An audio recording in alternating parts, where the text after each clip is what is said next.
Back. Welcome back. వచ్చిందా? Right. చూద్దాం ఏం చూస్తున్నాం మనం. క్యాన్సిలేషన్ ఆఫ్ రిజిస్ట్రేషన్ చూస్తున్నాం. దాంట్లో మనం 8 పాయింట్స్ చూసాము. ఇప్పుడు నెక్స్ట్ వెళ్ళిపోదాం మళ్ళీ. మరి చూడండి నెక్స్ట్ పాయింట్.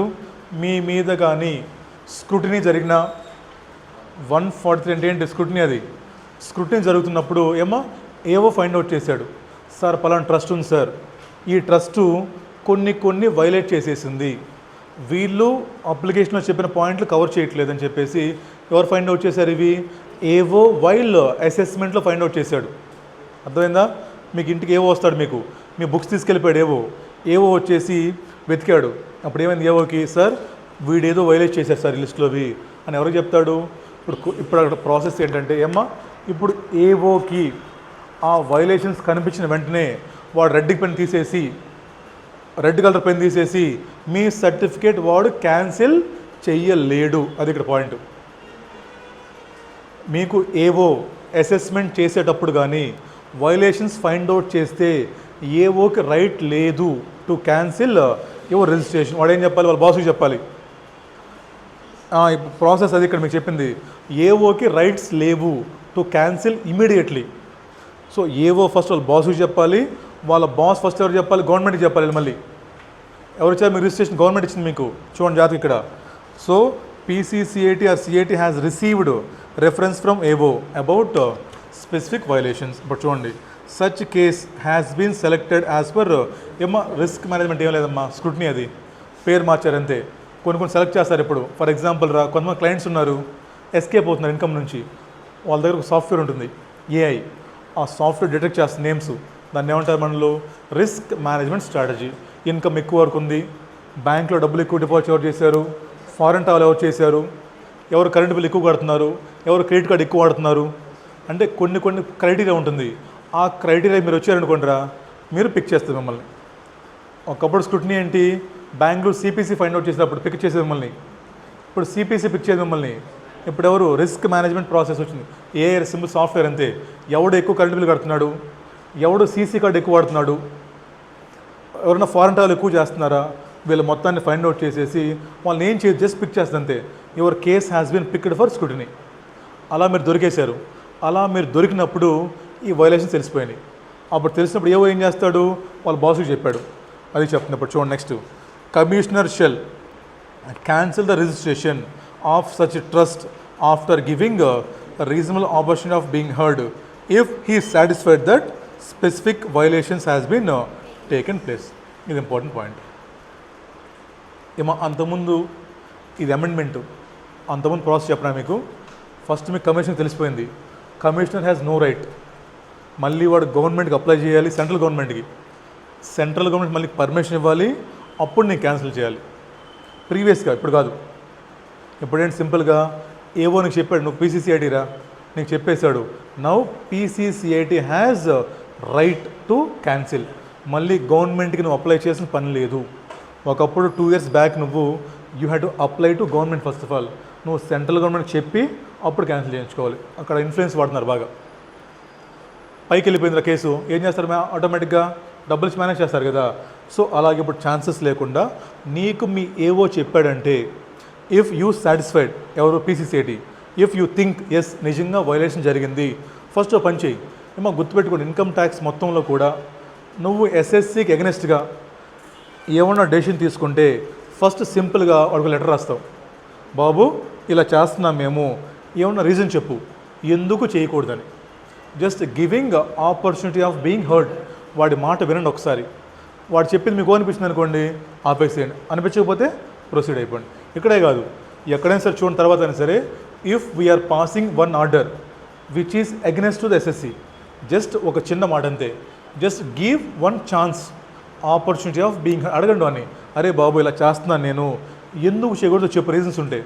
వాడే చెప్తాడు వచ్చి. ఇఫ్ యూ సాటిస్ఫై ఆపేసే, లేకపోతే కంటిన్యూ అయిపో. క్లియరా? చూడండి చెప్పాడు.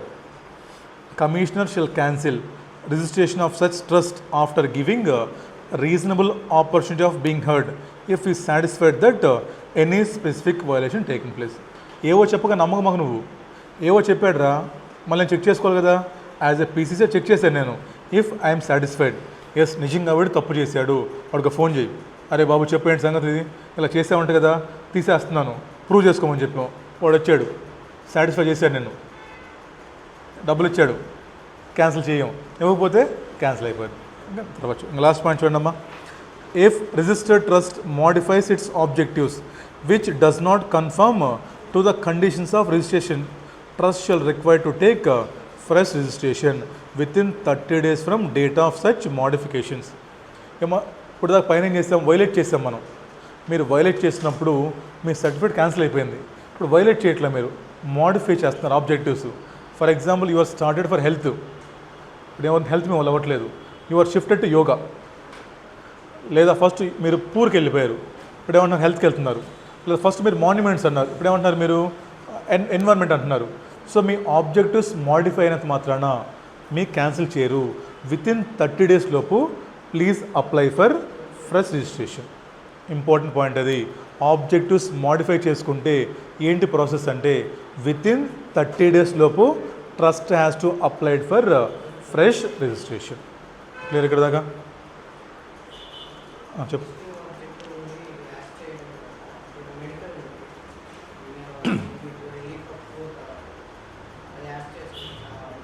మరి మోడిఫై అవుతుంది అప్పుడు నీకు అరే రెండున్న మోడిఫై కదరా.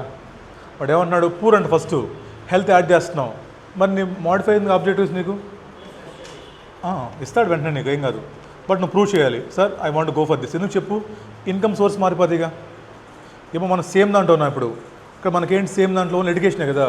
ఇప్పుడు హెల్త్ వస్తుంది, మరి నీకు రిసెస్ మారిపోతాయి, నీకు వచ్చే ఇన్కమ్ సోర్సెస్ మారిపోతాయి. సో వాళ్ళకి చెప్పు ఒక మాట, ఏంటి మోడిఫికేషన్ అంటే వాళ్ళకి మాట చెప్తున్నావు, సార్ ఇప్పటి నుంచి నాకు ఇన్కంలో కొత్త సోర్స్ యాడ్ అవుతున్నాయి, ప్లీజ్ నా ఎగ్జామ్స్ ఇచ్చేటప్పుడు ఇవి కూడా కన్సిడర్ చేయండి. ఫర్ ఎగ్జాంపుల్ మీరు మోడిఫై చేసుకోవాలా, మీరు ఏం చేశారు, నెక్స్ట్ తీసుకెళ్ళిపోయారు ప్రాఫిట్ అండ్ లాస్ అకౌంట్.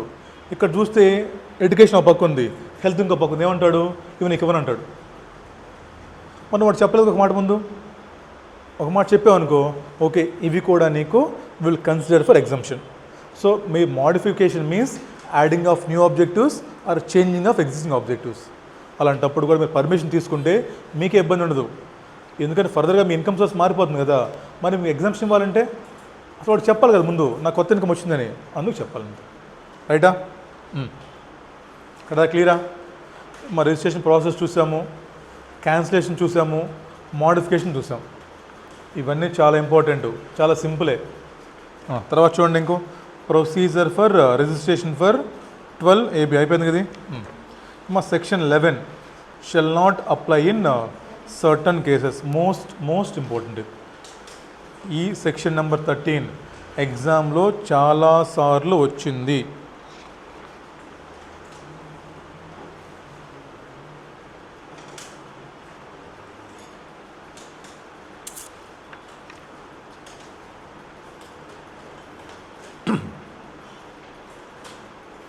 చూడండి ఏంటో, exemptions under section 11 shall not apply అంట.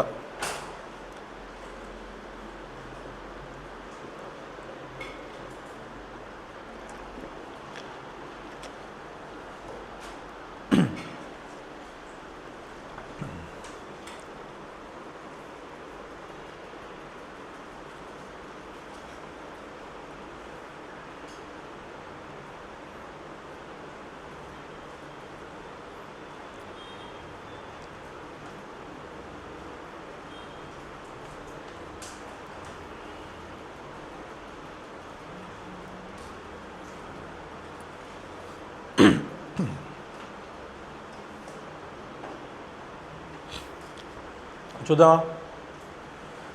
ఎలా మనకి ఇంపార్టెంట్ మీ పాయింట్, చాలా సింపుల్ పాయింటే. బట్ చూడండి, exemption under section 11 shall not apply అంటే ఈ కింద చెప్పిన పనులు మీరు చేశారంటే, ఇక్కడ చెప్పిన పనులు మీరు చేశారంటే మీకు సెక్షన్ 11లో ఎగ్జంప్షన్ ఇవ్వము, లేదా కొన్నిసార్లు మీ సర్టిఫికేట్ క్యాన్సిల్ అయిపోతుంది. ఫస్ట్ ఏం చేశారు, income applied for private religious purpose ఇందా చూసాం మనం. ఇక్కడ straight away your certificate will be cancelled. ఇక్కడ 2 types ఉంటాయిరా, చూడండి జాగ్రత్తగా. అంటే సింపుల్గా వైలేషన్స్ అమ్మా ఇవి. ఈ వైలేషన్స్ కానీ మీరు చేశారంటే, అంటే సెక్షన్ 13లో చెప్పినటువంటి వైలేషన్స్ కానీ మీరు చేశారంటే 2 కాన్సిక్వెన్సెస్. ఒకటేమో straight away cancellation of certificate, రెండేమో ఎంతైతే మీరు వైలేట్ చేశారో దాన్ని మీ ఇన్కమ్గా ట్రీట్ చేస్తారు. అంటే ఏంటి, మీ సర్టిఫికేట్ సేఫే, బట్ ఎంతైతే మీరు వైలేట్ చేశారో దాన్ని తీసుకెళ్ళి మీ ఇన్కమ్కి యాడ్ చేస్తాం. సెక్షన్ 13లో 2 టైప్స్ ఉన్నాయి.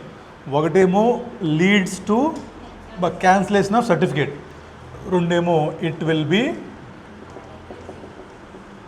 Added to income of trust and taxable. అర్థమవుతుందా? చూడండి దీంట్లో ఫస్ట్ ఏం చెప్తున్నాడు, మీరు కానీ మీ ట్రస్ట్ యొక్క ఇన్కమ్ని if applied for private religious purpose, ఏంటి ఇన్కమ్ యాడ్ చేస్తారా క్యాన్సిల్ చేస్తారా? ఇన్కమ్ యాడ్ చేస్తారా అంటే నో ఎక్స్క్యూజెస్ హియర్, అది తప్పది. తర్వాత చూడండి, income applied for the benefit of particular community or caste, straight away cancellation of registration. తర్వాత చూడండి, ఇంకా ఇన్కమ్, ఇది ఇంపార్టెంట్ అమ్మా, థర్డ్ పాయింట్ స్టార్ మార్క్ వేసుకోండి, ఎగ్జామ్లో చాలాసార్లు అడిగాడు ఇది. Income applied or used for the benefit of related parties to the extent of such income or benefit. Example excess payment or inadequate consideration receive. ఏంటి లేదు, సింపుల్గా అమ్మా, మీకు ఒక స్కూల్ ఉందిరా, ఒక స్కూల్ ఉంది మన దగ్గర, ఆ స్కూల్లో అడ్మిషన్ కావాలంటే ఏమో జనరల్గా 10 lakhs కట్టాలి. మీరేం చేశారు, మీ ఫౌండర్ పిల్లలు ఉన్నారు, లేదా మా ప్రిన్సిపల్ వాళ్ళు అక్కోడుకున్నాడు ఎవడో, ఏం చేశారు, వాళ్ళకి 2 lakhs ఇచ్చేశారు. అంటే ట్రస్ట్లో మీరు ఫర్ ఎగ్జాంపుల్ 2 ఉంటాయి రా, ఒకటి హాస్పిటల్ స్కూల్ అంతే. హాస్పిటల్ తీసుకున్నాం ఫర్ ఎగ్జాంపుల్, ఈ హాస్పిటల్లో ఒక సర్జరీ చేయాలంటే 10 lakhs పే చేయాలి. మీరేం చేశారు, ఎవరో మీ ఫౌండర్ యొక్క చుట్టాలో మీ ట్రస్ట్ చైర్మనో ఎవరికి ఏం చేశారు, మీరు just you take 2 lakhs only. ఇప్పుడు ఇలా మీరు తక్కువ పేమెంట్ తీసుకున్నంత మాత్రాన మీ సర్టిఫికేట్ క్యాన్సిల్ అవ్వదు. మీరు ఎంతైతే తక్కువ తీసుకున్నారో ఈ 8 lakhs తీసుకెళ్ళి it will be added to your income. Difference అర్థమైందా మీకు? పైనేమో స్ట్రైట్ అవే క్యాన్సిల్, ఇక్కడేంటి, ఇక్కడ మీరు ఎంతైతే తక్కువ తీసుకున్నారో, లేదా రివర్స్ థింక్ చేయండి, ఎవరో మీ దగ్గర పని చేస్తున్నారు, ఒకడు ఎవరో మీరు పేమెంట్ చేస్తున్నారు, 48 చూసాం అక్కడ మనం ఇన్కమ్ ట్యాక్స్లో 48 ఎక్సెస్ పేమెంట్స్ చూసాం, ఎక్సెస్ పేమెంట్స్. అలాగే ట్రస్ట్ కేసులో కూడా మీరు మీ చుట్టాలకి ఎవరికో మీ దగ్గర పని చేస్తున్నారు హాస్పిటల్లో, ఒక సర్జన్ ఉన్నాడు, అతను మీ సర్జన్ ప్లస్ మీ చైర్మన్, ఆడికి ఏం చేశారు మీరు, you are paying more salary. మార్కెట్లో 1 crore శాలరీ ఆడికి మీరు 2 crore పే చేస్తున్నారు. ఇలా మీరు ఎక్సెస్ పే చేసినా లేదా మీరు తక్కువ ఛార్జ్ చేసినా మీ సర్టిఫికేట్ క్యాన్సిల్ అయితే అవ్వదు. ఏం చేస్తారు, మీరు ఎంతైతే ఎక్స్ట్రా పే చేశారో దాన్ని, ఎంతైతే తక్కువ తీసుకున్నారో దాన్ని తీసుకెళ్ళి మీ ఇన్కమ్ కింద యాడ్ బ్యాక్ చేస్తామని చెప్తున్నారు. డిఫరెన్స్ అర్థమైందా? ఈ క్వశ్చన్ ఎగ్జామ్లో చాలాసార్లు అడిగాడు. వాళ్ళని ట్రస్ట్ ఉంది, వాళ్ళ ఫౌండర్స్కి ఇలా ఇచ్చేశారు డబ్బులు, so what are the consequences. ఏవో వాంట్స్ టు క్యాన్సిల్ అంటాడు, వాడు క్వశ్చన్ చెప్తాడు మీకు, ఏవో వాంట్స్ టు క్యాన్సిల్. మీరేమంటారు, బాబు సెక్షన్ 13 ప్రకారము need not to cancel, just సింపుల్గా తీసుకెళ్ళి ఈ ఎక్సెస్ పేమెంట్ అవ్వచ్చు లేదా తక్కువ అవ్వచ్చు, దీన్ని తీసుకెళ్ళి మీరు simply added to income of trust. క్లియరా? పై 2 specific straight away cancellation, but మీరు కానీ మీ చుట్టాల కోసం వాడుకుంటే కాబట్టి అక్కడ మీకు ఇన్కమ్కి యాడ్ బ్యాక్ చేస్తున్నాము. ఎందుకో చెప్పండి ఈ పాయింట్. జనరల్గా ట్రస్ట్ చైర్మన్ అన్నప్పుడు వాళ్ళు మొత్తం తీసుకోరు డబ్బులు, మొహమాటానికి పోయి. మా స్కూల్ మందే, మన పిల్లోడు వచ్చాడు, మనం ఫీజు తీసుకుంటామా? అలాగని క్యాన్సిల్ చేయొచ్చు చెప్పండి ట్రస్ట్ని? అలాగని క్యాన్సిల్ చేయకూడదు. అలా కాకుండా స్కూల్ పెట్టారు విజయవాడలో, బెస్ట్ ఎగ్జాంపుల్ మీకు లైవ్ ఎగ్జాంపుల్ చెప్తే చూడండి. విజయవాడలో సిద్ధార్థ స్కూల్ ఒకటి ఉంది, అక్కడ అడ్మిషన్కి వెళ్ళామనుకోండి, ఫస్ట్ క్వశ్చన్ మీ క్యాస్ట్ ఏంటి? సిద్ధార్థ స్కూల్లో ఒకటి ఉందమ్మా, అక్కడ ఫస్ట్ ఏమంటారు, మీ క్యాస్ట్ ఏంటి? అమ్మా చౌదరీస్ అయితే అడ్మిషన్ ఇస్తారు అక్కడ మీకు, లేదంటే నో అడ్మిషన్. అంటే ఏంటి పర్పస్ చెప్పండి అక్కడ?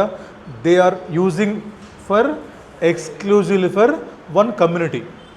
వాళ్ళకేంటి straight away cancel.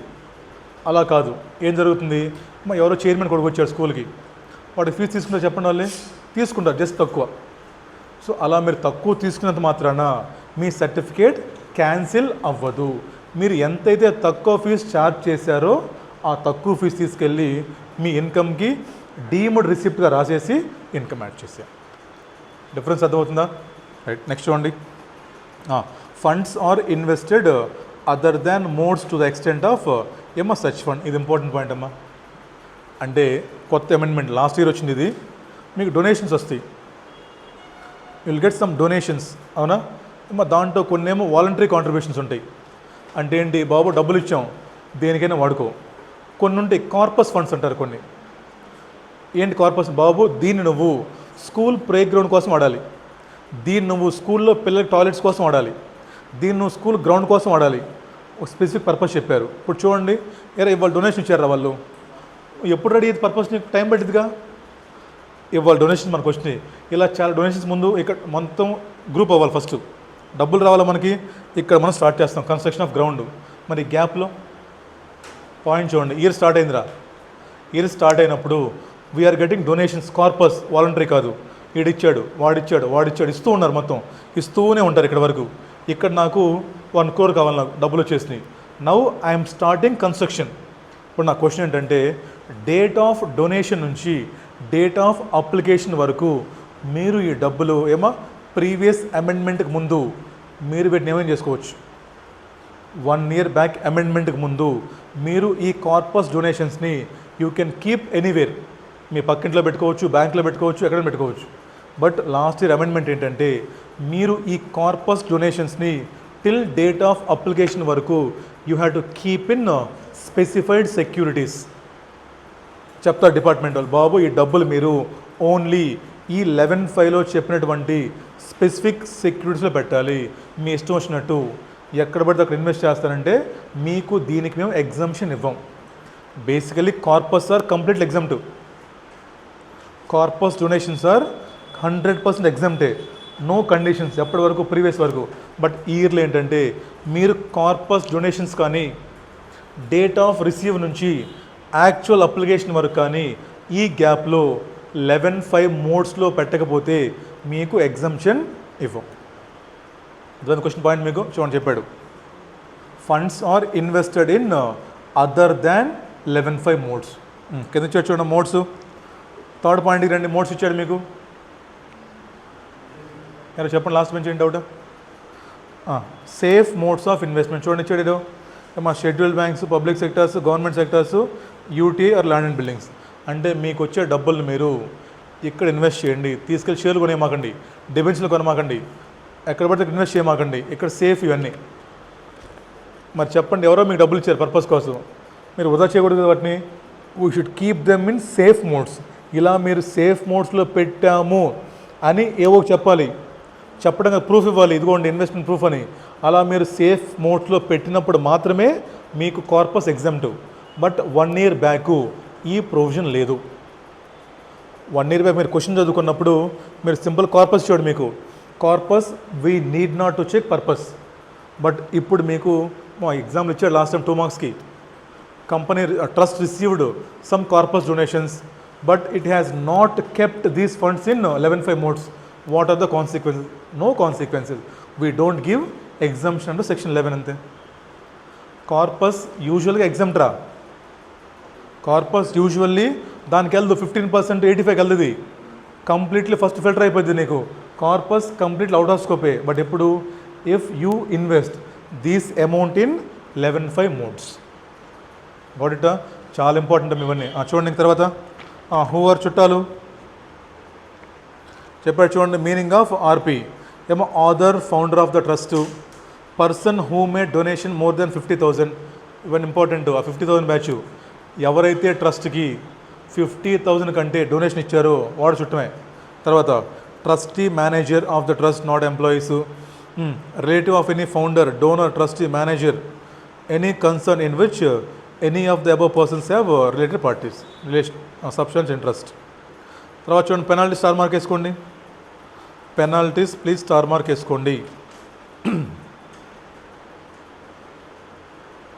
First time violation equal to income applied for benefit of RP. మీరు పైన ఏం చేశారు, మీ ఫౌండర్ సర్జరీ చేశారు, మీ ఫౌండర్కి ఇది ఆపరేషన్ చేశారు, ఫస్ట్ టైం చేశారు, మీరు అప్పుడు తెలియక తప్పు చేశారు, 5 lakhs తక్కువ డబ్బులు తీసుకున్నారు. ఇప్పుడు ఏం చేస్తాం, సింపుల్గా 5 lakhs ఈజ్ యువర్ ఇన్కమ్. మళ్ళీ అదే తప్పు చేశారు. ఈసారి ఏం చెప్పారు చూడండి, 200% ఆఫ్ ఇన్కమ్ అప్లైడ్. 5 lakhs చేస్తే ఎంత, 10 lakhs. 10 lakhs will be added to income. అక్కడ మీకు MCQ వస్తుంది. ఫస్ట్ టైం వైలేట్ చేస్తే 100%, సబ్సీక్వెంట్ వైలేట్ చేస్తే 200% ఆఫ్ ఎంతైతే ఇన్కమ్ మీరు మిస్యూజ్ చేశారో లేదా వాడి కోసం వాడారో అది మీకు పెనాల్టీ. పెనాల్టీ అంటే ఏం చేస్తాం, that will be added to income of the trust. ఎక్కడ యాడ్ చేస్తాం, ఏమో ఫస్ట్ చూడండి ఏం చేస్తాం, ట్రస్ట్ మనకి ఇన్కమ్ -15%, -85% అంత అయిన తర్వాత కనుక్కుంటే లాస్ట్ చూడండి, అంత అయిన తర్వాత లాస్ట్కి వస్తాం ఇన్కమ్ ఆఫ్ ద ట్రస్ట్, అక్కడ యాడ్ చేస్తాం వైలేషన్ అని. ఎందుకని, ఈ వైలేషన్ పైన యాడ్ చేస్తాం అనుకోండి మళ్ళీ 15% పోయిద్ది, మళ్ళీ 85 పోయిద్ది, అదే పని నీకు. అంతా కనుక్కున్న తర్వాత లాస్ట్కి వచ్చేసి వైలేషన్ నుంచి యాడ్ చేస్తాం. అంటే మీనింగ్ ఏంటి, ఈ వైలేషన్లో నీకు ఎటువంటి అడ్హాక్ డిడక్షన్స్ ఇవ్వరు, 15% ఇవ్వరు, 85% నువ్వు క్వాలిఫై కాదు, నీకు ఛాన్స్ ఇచ్చారు, నువ్వు మిస్యూజ్ చేసావు, అంతే కదా. సో నీకు ఎటువంటి డిడక్షన్స్ ఇవ్వరు, straight away added to income at last level. అయిపోయిందా, చెప్పాడు చూడండి అన్నయ్య format. Calculation of trust income in specific cases if trust objectives is general public utility and business receipts is more than 20% అంట. ఏంటంటది, if total income before చెప్పాము ఇందాక మనం, if అదే next point 9.8 చూడండి ఇంకా, if total income before exemption exceeds basic exemption limit but trust has not maintain books and documents or nor furnish audit report, if trust has not filed RY up to due date. అంటే మీరు ఈ పైన చెప్పినటువంటి 3 conditions violate చేస్తే, for example మీరు ఏం చెప్పారు, first general public అని చెప్పారు, మీ ఇన్కమ్ దాటిపోతుంది 20%, మీ ట్రస్ట్ యొక్క ఎగ్జంప్షన్ ఏంటిది బేసిక్ ఎగ్జాంప్షన్ దాటిపోతుంది, ఇన్కమ్ 2,50,000 దాటిపోతుంది, still you are not maintaining books, still you are not filing RY before due date. RY file చేయాలి trust. If income exceeds basic exemption limit trust has to maintain books of accounts, trust has to file RY. మీరు file చేయట్లేదంట, అప్పుడు చెప్తున్నారు చూడండి. Gross receipts minus revenue expenses of trust 40, ఇక్కడ మొత్తం check చేస్తారు, చూద్దాం తర్వాత. టీడీఎస్ వస్తే ఇక్కడ క్యాపిటల్ ఎక్స్పెండిచర్ వస్తుంది, 40A2 వస్తుంది, 40A3 వస్తుంది చూద్దాం. Except expenses from corpus, expenses from loan or borrowings, donations to any person set of.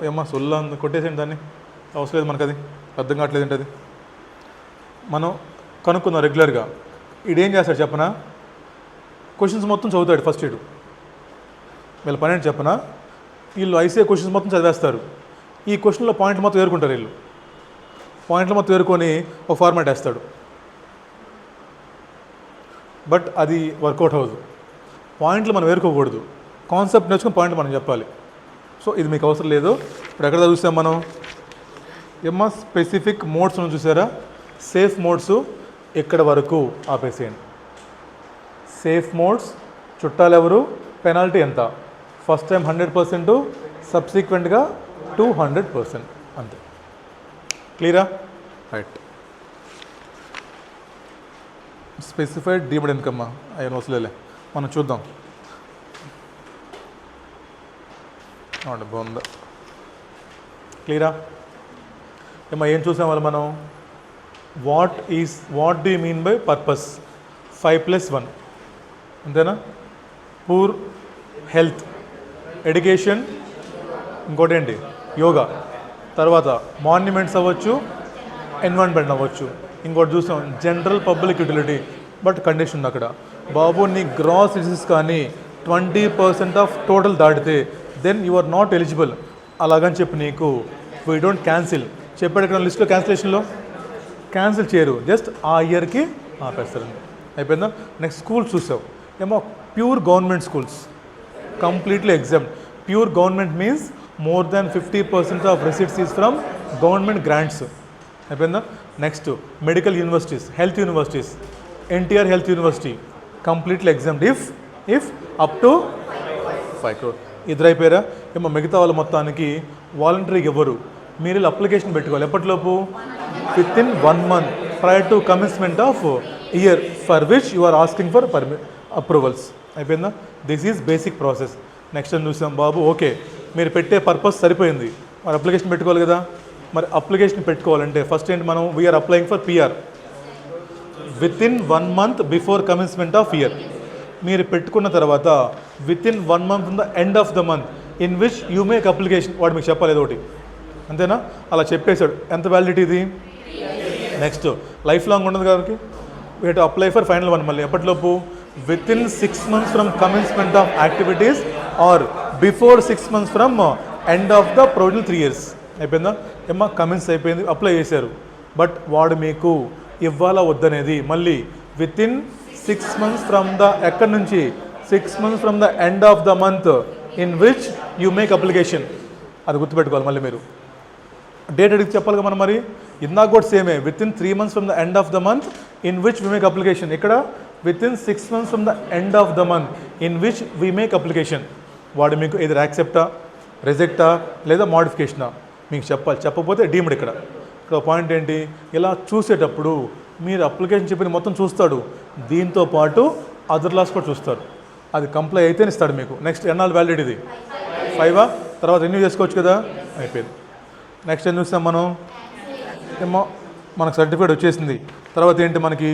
Cancellation చేయొచ్చు. ఎప్పుడెప్పుడు? ఏమో కొంచెం చెప్పాడమ్మా సింపుల్గా. ఆబ్జెక్ట్స్ వాడకపోయినా బిజినెస్ 2 పాయింట్లు ఉన్నాయి.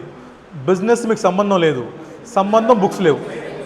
నెక్స్ట్ పర్టికులర్ క్యాస్ట్ రిలీజియన్, ఒక క్యాస్ట్ రిలీజియనా అయిపోయింది అది. లాస్ట్లో ఏమైనా చూడండి. ఇంకా మీ ఆబ్జెక్ట్స్ లేవు, అదర్ లాస్ ఫాలో అవ్వట్లేదు మీరు. ఈ గుర్తుండిపోతుంది మీకు. అప్లికేషన్లో పెట్టినంత ఫాల్స్ మీకు. సో ఇవి ఏమున్నా సరే స్ట్రైట్ అవే క్యాన్సిల్ చేయరు, మీకు ఒక ఆపర్చునిటీ ఆఫ్ బీయింగ్ హర్డ్ ఇస్తారు మీకు. ఇదొక కేసా? ఒక స్పెషల్ కేసు చూసాం.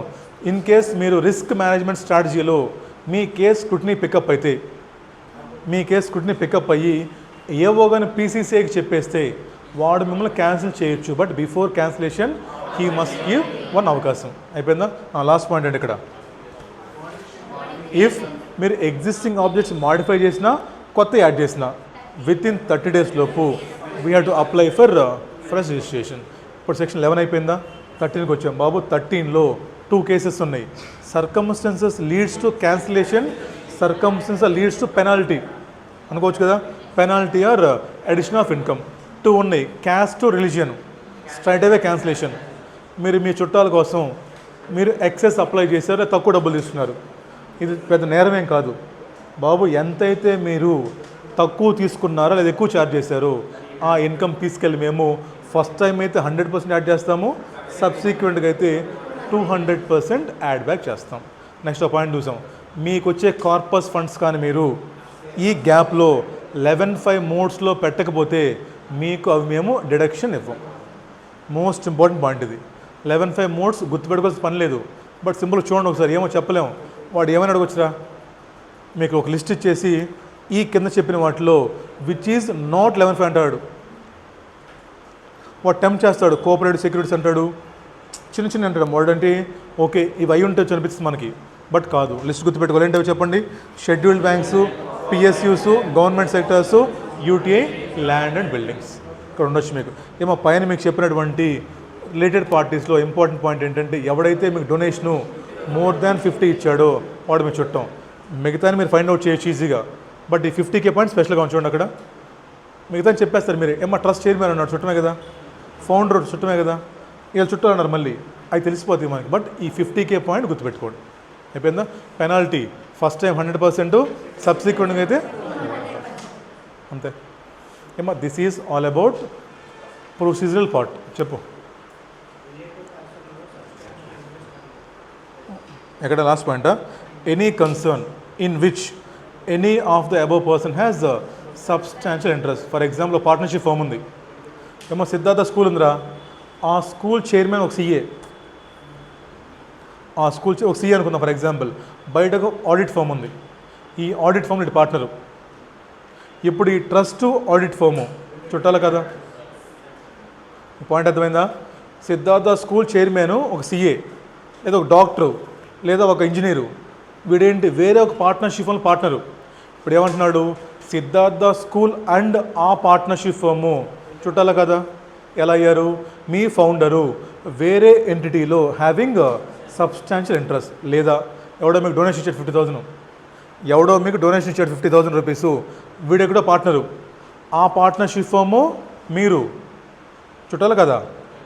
చెప్పింది ఏంటి, ఈ పైన చెప్పిన ఎవడైనా సరే, ఈ పైన చెప్పిన లిస్టులో ఎవడైనా సరే వీడికి కానీ వేరే ఎంటిటీలో, అది పార్ట్నర్షిప్ ఫామ్ అవ్వచ్చు, కంపెనీ అవ్వచ్చు, అక్కడ కానీ మోర్ దెన్ 25% హోల్డింగ్ ఉంటే, అదే సబ్స్టాన్షియల్ ఇంట్రెస్ట్ మోర్ దెన్ 25 ఉంటే, దెన్ ఆ ఎంటిటీ ఈ ట్రస్టు, వీడి గురించి చెప్పట్లా, ఈడు ఆ ఇంటి చుట్టాలు ఎలాగో వీడి గురించి మాట్లాడట్లా మనం, ఎవడైతే మన దాంట్లో చుట్టమో ఈడు వేరే ఫామ్లో కానివ్వండి సబ్స్టాన్షియల్ ఇంట్రెస్ట్ ఉంటే, ఇప్పుడు ఆ పార్ట్నర్షిప్ ఫాము మన ట్రస్టు ఇవి రెండు చుట్టాలి. ఈ ఫర్ ఎగ్జాంపుల్ చూడండి, మీరేం చేశారు, ఆ పార్ట్నర్షిప్ ఫామ్లో ఎవరికి హెల్ప్ చేశారు, అవుతుందా, మీ ఫౌండర్ చేశారు, వైలేషనే. ఇప్పుడు మీ ఫౌండరు వేరే ఆడిట్ ఫామ్లో పార్ట్నర్ రా, మీరు ఆ ఆడిట్ ఫామ్లో హెల్ప్ చేశారు, వెళ్ళి అక్కడ వేరే పార్ట్నర్ సజెస్ట్ చేశారు, ఇప్పుడు ఏమంటారు, బాబు అది కూడా వైలేషనే, because that audit firm, this school, both are related parties, because our founder having interest in that firm. అర్థమైందా పాయింట్ మీకు? ఏంటి బర్నే ఎలా చూస్తున్నాం, మా క్లియరా? ఈ పైన చెప్పిన నలుగురు మన చుట్టాలే. ఈ నలుగురు కానీ వేరే ఏ ఫామ్లో అయినా సరే, కంపెనీ అయినా సరే, ఏఓపీ అయినా సరే, అక్కడ వీళ్ళు పార్ట్నర్స్ అయితే, అక్కడ వీళ్ళు ఫౌండర్స్ అయితే, అక్కడ వీళ్ళు డైరెక్టర్స్ అయితే, ఇప్పుడు ఆ కంపెనీ మన ట్రస్టు. మీకు అర్థమవుతుందా? ఈ రెండు కూడా చుట్టాలే. ఈ రెండు మధ్య జరిగే ట్రాన్సాక్షన్స్ కూడా సెక్షన్ 13లోకి వస్తాయి అని చెప్తున్నారు. క్లియర్ అంది? మా ఎక్కువ ఎగ్జామ్లో ఇప్పటి వరకు జరిగిన పేపర్స్లో ఇక్కడి నుంచి వస్తున్నాయి, బట్ ఈసారి మార్చొచ్చు. ఇక్కడ వరకు సేఫ్ అయిపోయింది మనకి, బట్ రేపు ఏం చూస్తాం మనం, క్యాలిక్యులేషన్ పార్ట్, ఇన్కమ్ ఎలా కనుక్కోవాలి, అది చాలా ఈజీ, సరదా ప్రిపరేషన్ ఆఫ్ పీఎన్ఎల్ అకౌంటే కదా, ఎఫ్ఆర్ అది రేపు, ఇంకా రేపు అది ఎఫ్ఆర్ఏ మనకి, ఇంకా అకౌంట్ వేస్తాము, తప్ప కరెక్టా, తప్పు అయితే యాడ్ లెస్ అంతే. అమ్మా రేపు చూద్దాం మనం, రేపు పార్ట్ చాలా ఇంట్రెస్టింగ్ ఉంటుంది. మనం ఏం చేద్దాం, ఎంత టైం చూడండి ఇప్పుడు దీంట్లో ఏమ్మా, ఇంకొక 20 నిమిషాలు క్వశ్చన్లు చేద్దాం. ఈ బేసిక్ పాయింట్స్ ఏవైతే ఉన్నాయో వెళ్దు రాగండి, కంగారు పడకండి, రేపు చేద్దాం. సరే అయితే సరే, మీ హోంవర్క్ అవి చిన్న క్వశ్చన్ లాస్ట్, పెద్ద ఏముండవు, చేసాం లాస్ట్ టైం మనం ఆల్రెడీ. చూడు, కమ్ టు మై రూమా. ఏమ్మా, ఇప్పటి వరకు చేసినటువంటి registration process, cancellation and meaning of purpose, వీటి మీద మనకి కొన్ని క్వశ్చన్స్ ఉన్నాయి, బుక్లో ఉన్నాయి, స్టార్టింగ్ అయ్యే ఉన్నాయి, బేసిక్ క్వశ్చన్, చిన్న చిన్న క్వశ్చన్స్. సో మీరంతా ఒకసారి సాయంత్రం ఏమో ఒకసారి మనం రివైజ్ చేసుకొని, ఒక హాఫ్ అన్ అవర్ టైం పడుతుంది, ఎక్కువ అంటే జస్ట్ ఒక హాఫ్ అన్ అవర్ టైం పడుతుంది, రివైజ్ చేసుకోండి ప్లీజ్. ఆ క్వశ్చన్స్ అన్నీ ఒక హాఫ్ అన్ అవర్ చేస్తే మీరు మీ ట్రస్ట్ సేఫ్. 8 మార్క్స్ ఎక్కడికి పోవు. మా డీడీ చెప్తున్నా కదా, చెప్పిన మాట వినండి, మీ 60-50 మీకు సేఫ్గా ఉంటాయి. ఎట్ ఎనీ కాస్ట్ మనకు వచ్చేస్తాయి మార్క్స్, రైటా? మీరు కూడా హోంవర్క్ చేయండి, క్వశ్చన్స్ చదవండి. అతుల్ అగర్వాల్ క్వశ్చన్ బ్యాంక్లో ప్లీజ్ డూ సమ్ క్వశ్చన్స్, ఓకేనా? రేపు కలుద్దాం మరి. Thank you so much. Of చేశాను.